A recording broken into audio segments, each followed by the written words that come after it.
Assume the role of Fury in her quest to hunt down and dispose of the 7 deadly sins.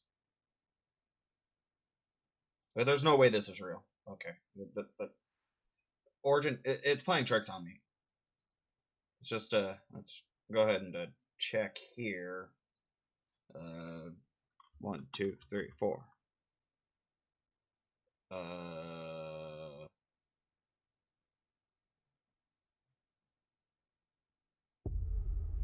There's of the apocalypse have been gunfire games. What's going on here? Oh, war. It's gotta be. Well, yeah, it's war. He's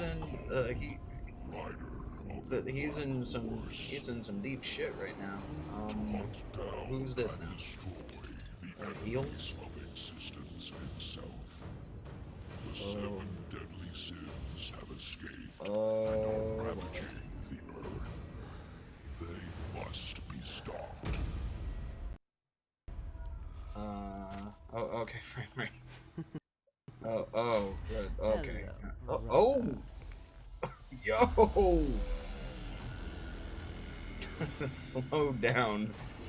Do you accept this undertaking? Though they are 7, and you but 1.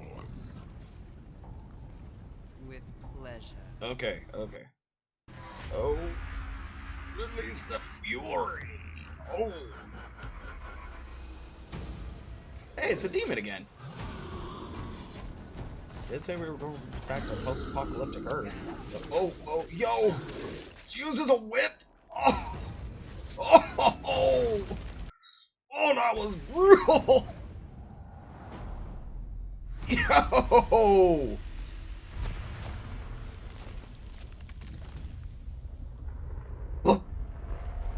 What?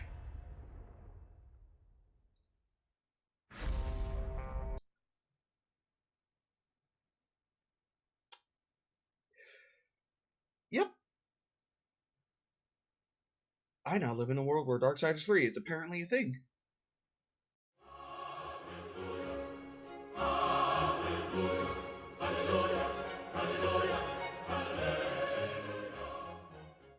Oh, would you look at that? An excuse to talk about Darksiders. The prophesized day hath arrived! The wicked shall repent for their sins, and the rivers will run red with the blood of the non-believers! Well, okay, maybe that won't actually happen. But it's only been a whole 6 years after the release of the last game. So, it basically did. Darksiders is one of my favorite games from the 7th console generation. The first game was one of the first games I owned on my PlayStation 3, so it has a special place in my little fleshback heart. And one of the best things a game can do is give me an urge to replay it years after its release. So with the 3rd installment less than a month away, I thought I'd revisit these games to see if they hold up in today's game environment. So, let's dive right in. Developed by Vigil Games and published by THQ, later THQ Nordic, Darksiders was released on January 2010 in North America and worldwide by September of that same year, also the date that the game was ported to the PC. The game saw a re-release as Darksiders War Mastered Edition on November 22nd, 2016 for the PS4 and Xbox One, and PC following shortly thereafter. A Wii U version was later released on May 23rd, 2017.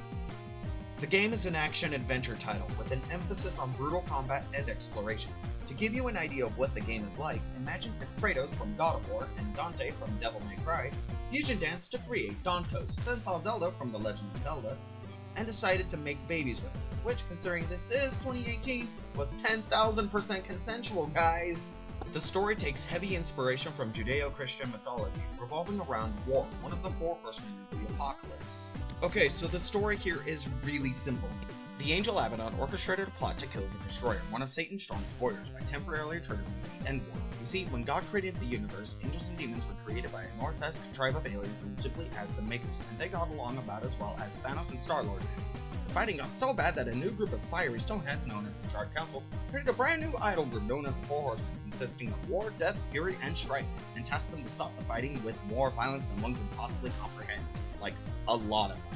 Like, a stupidly absurd amount of violence was used.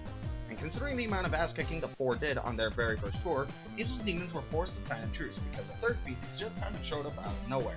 Humanity, and the Charred Council foresaw that they would be the key to the balance of the entire universe. This didn't stop the angels and demons from calling each other mean names like Poopy Head and Pizza Face though, and the aforementioned Abaddon got tired of all the name calling and decided that he would destroy the Destroyer, which is kind of ironic. To do this, he would need to destroy the 7 seals that the Charred Moai heads used to form the treaty, breaking all but the 7th one, thus summoning the demons to Earth, then having Yulthane fix the seals so it looked like the demons showed up like a group of bullies at an all-freshman rally, complete with lockers. The angels would be the ones to deliver swift justice! But some spooky scary skeleton man or some shit betrayed Abaddon, then turned him into the Destroyer, which is also ironic. So how does war fit into this? Well, war was summoned to Earth, despite the 7th seal not breaking. You see, it's the breaking of all 7 seals that summoned the 4 horsemen to judge the wicked with their epic K-pop tunes. As long as the 7th seal remains intact, the 4-second Universal Tour can't start. War summoned regardless, which somehow dooms all of humanity, and after getting his lily ass obliterated by Straga's epic weaboo karaoke, is retrieved by the Charred Council. War professes his innocence, however, and insists that a crime has been committed, and promises to deliver swift and terrible justice!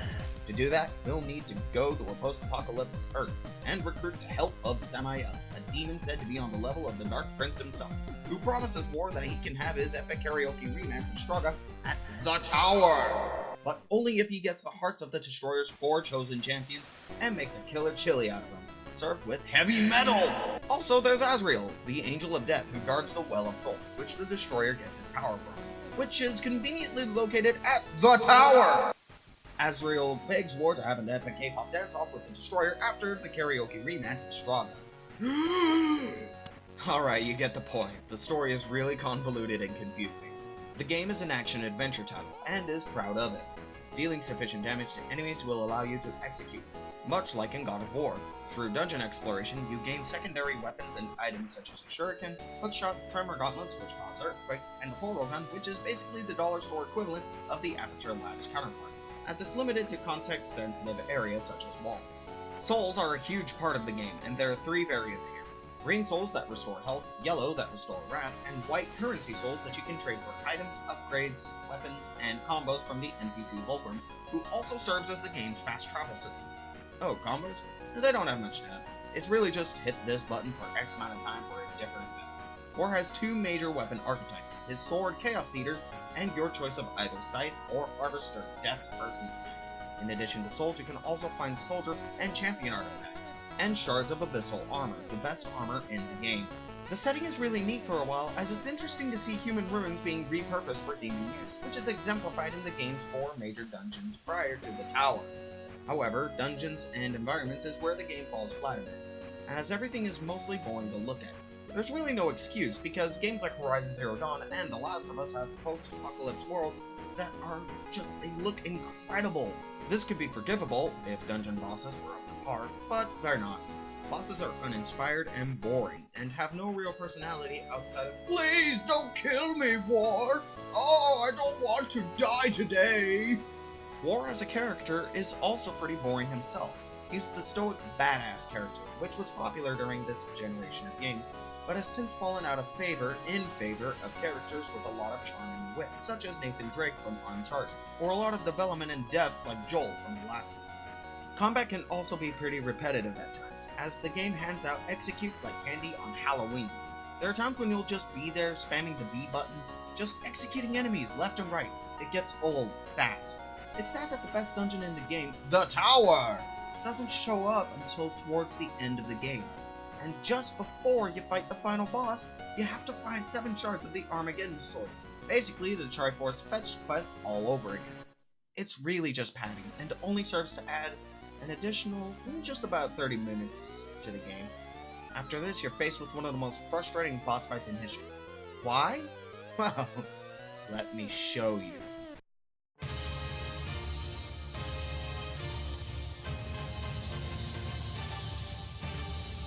Alright, boss time. Let's do this. What? What do I do? What do I do? I don't get it. What do I do? Okay. I get it now. Alright, bring it on, you piece of crap. Wait, what the hell? Alright, let's try this again. Wait, how did you hit me that time? What? Okay, this time I'll just attack you from behind. You can't possibly hit me. Wait, what? Alright, I'll just wait until after you land, you piece of shit. Let's catch you this time. What?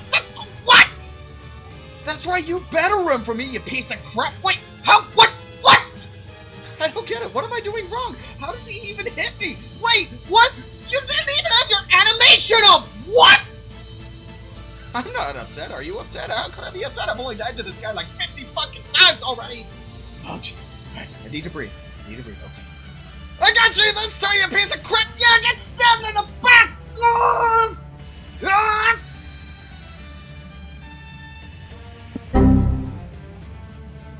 Hi. Alright, I got you this time. We're in phase 2. You're almost dead. Oh my god, I'm doing it! Mom, get the camera! This freaking piece of crap is so goddamn broken! I know I didn't show it, but I swear to god, I was behind him once, and then he turned, and I took damage, without any animation. After you beat him, War breaks the 7th seal, summoning his 3 brothers, cue credits. How does the game hold up? It's alright. It's definitely not the masterpiece I thought it was, and has plenty of faults. Even with Best Girl rule thing. Go on, fly away, pigeons! Before I pluck ya! In it, most characters are pretty one-dimensional, and the story is really difficult to follow. But I'd say it's worth at least one playthrough, especially if it's on sale. You won't regret playing it. I certainly don't. Not perfect, but good. Join me next time as I talk about War's brother Death and his tour across the Forge Lands on the Maker's Homeworld. Oh boy.